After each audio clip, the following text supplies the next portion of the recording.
목회에 필요한 다양한 통계 자료를 들려드리는 목회인데이터 순서입니다.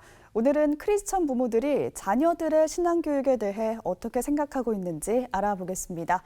목회데이터 연구소 김진양 부대표 함께합니다. 어서 오세요. 네, 안녕하세요. 네, 크리스천 부모들이라고 해도 자녀의 신앙교육 같은 경우는 교회에 의지하는 경우가 많은데요.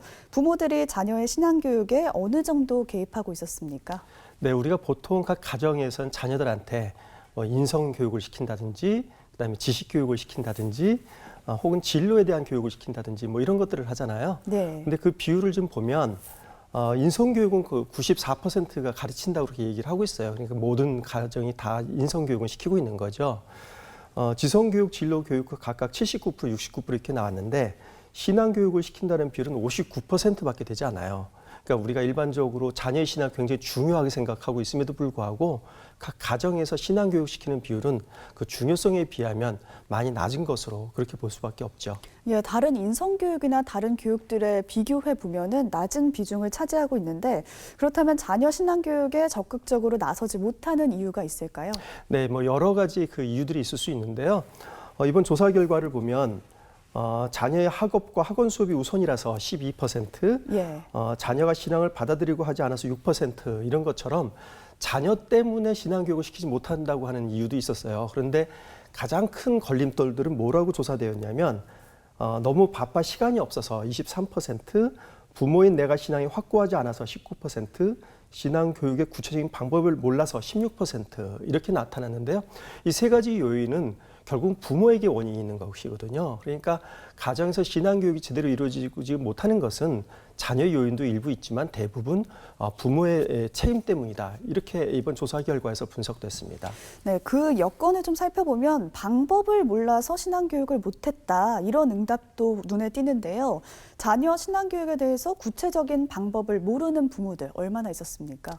네, 이번 조사 결과를 보면 구체적인 방법을 안다고 하는 비율이 52%였고 모른다고 하는 비율이 48%였어요.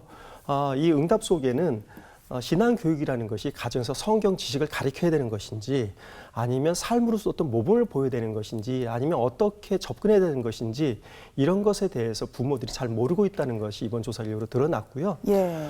이런 것들을 좀 배우기 위해서 구체적인 훈련을 받아본 경험이 있느냐 이런 질문에 대해서도 전체 한 4분의 1 정도인 27%만이 훈련을 받아본 경험이 있다 이렇게 응답을 하고 있습니다. 그래서 자녀의 신앙교육을 어떻게 시켜야 되는지 잘 모르기도 할 뿐만 아니라 그런 교육과 훈련의 기회도 상당히 제한되어 있는 것으로 그렇게 조사되었습니다. 예, 이렇게 자녀의 신앙교육에 대해서 무언가를 배우고 싶은 우리 부모들을 위해서 교회가 어떤 도움을 줄 수 있을까요? 네, 부모님들은 자녀의 교육을 시킬 필요성을 많이 느끼고 있지만 구체적인 방법을 잘 모르고 있잖아요. 예. 그래서 여러 가지 그 도움을 좀 요청하고 있는데 이번 조사 결과를 보면 자녀와의 대화법을 좀 그 도움을 받았으면 좋겠다 이렇게 응답한 비율이 47%, 부모가 어떤 역할을 하면 좋을지 이런 방법을 좀 배웠으면 좋겠다가 47%, 자녀와 함께하는 신앙 프로그램을 가졌으면 좋겠다 이렇게 응답한 비율이 46%였어요. 예. 이 세 가지의 응답을 가만 보면 이 세 가지 응답은 결국 부모가 자녀와 어떻게 신앙적인 관계를 형성시킬 것인지 이런 구체적인 방법론을 배우고 싶다. 이런 것으로 분석될 수 있습니다. 예, 교회가 우리 가정에서 신앙교육이 잘 이루어질 수 있도록 방법론에 대해서 고안을 해봐야 되지 않나라는 생각이 듭니다. 오늘 말씀 여기까지 듣겠습니다. 지금까지 크리스천 부모들이 가지고 있는 자녀 신앙교육에 대한 인식을 살펴봤습니다. 목회데이터 연구소 김진양 부대표 함께했습니다. 고맙습니다. 네, 감사합니다.